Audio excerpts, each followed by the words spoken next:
neighbor.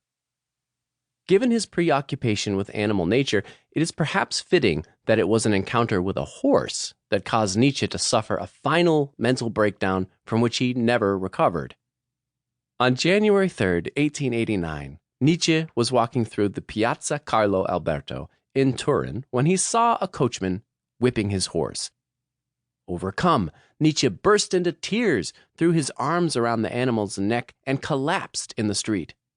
Fino, who was working at a nearby newspaper kiosk, found him there and guided him back to his apartment. The poor philosopher remained in a catatonic state for a few days before being whisked off to a mental asylum in Basel, Switzerland. He never again regained his mental faculties. The Turin horse, it seems, had been the final blow to Nietzsche's fragile mental state. There's been much speculation as to the causes of Nietzsche's mental illness, which blossomed into full-blown dementia before his death.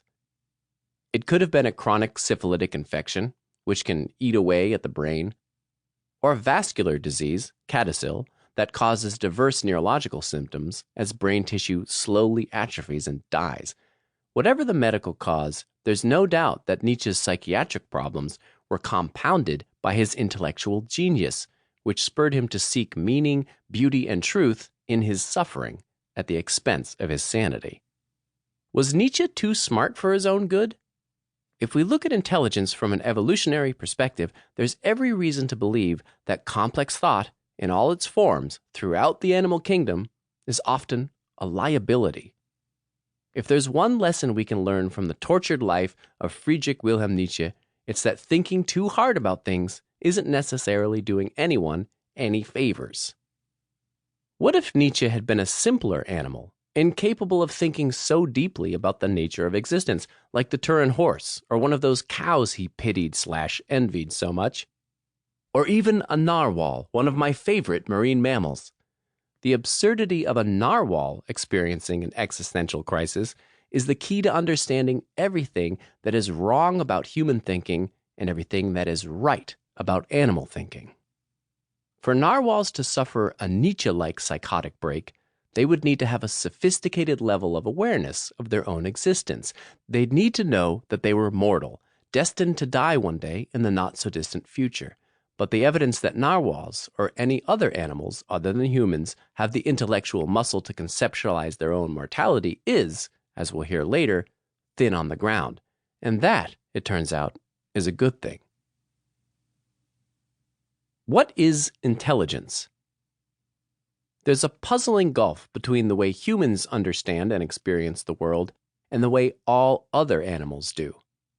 There's never really been any doubt that there's something happening in our skulls that isn't happening in the skulls of narwhals. We can send robots to Mars. Narwhals can't. We can write symphonies. Narwhals can't. We can find meaning in death. Narwhals can't.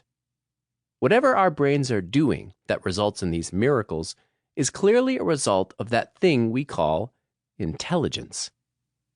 Unfortunately, despite our utter confidence in the exceptionalism of human intelligence, nobody really has a clue as to what intelligence is. That's not just a glib statement to say that we don't have a good working definition. I mean that we're not sure if intelligence even exists as a quantifiable concept. Consider the field of artificial intelligence, or AI. This is our attempt to create computer software or robotic systems that are, as the name implies, intelligent. But AI researchers are not on the same page as to how to define this thing that they're so keen on creating. In a recent survey of 567 leading experts working in the field of AI, a slim majority, 58.6%, agreed that AI researcher Pei Wang's definition of intelligence was probably the best. The essence of intelligence is the principle of adapting to the environment while working with insufficient knowledge and resources. Accordingly, an intelligent system should rely on finite processing capacity, work in real time, open to unexpected tasks, and learn from experience. This working definition interprets intelligence as a form of relative rationality.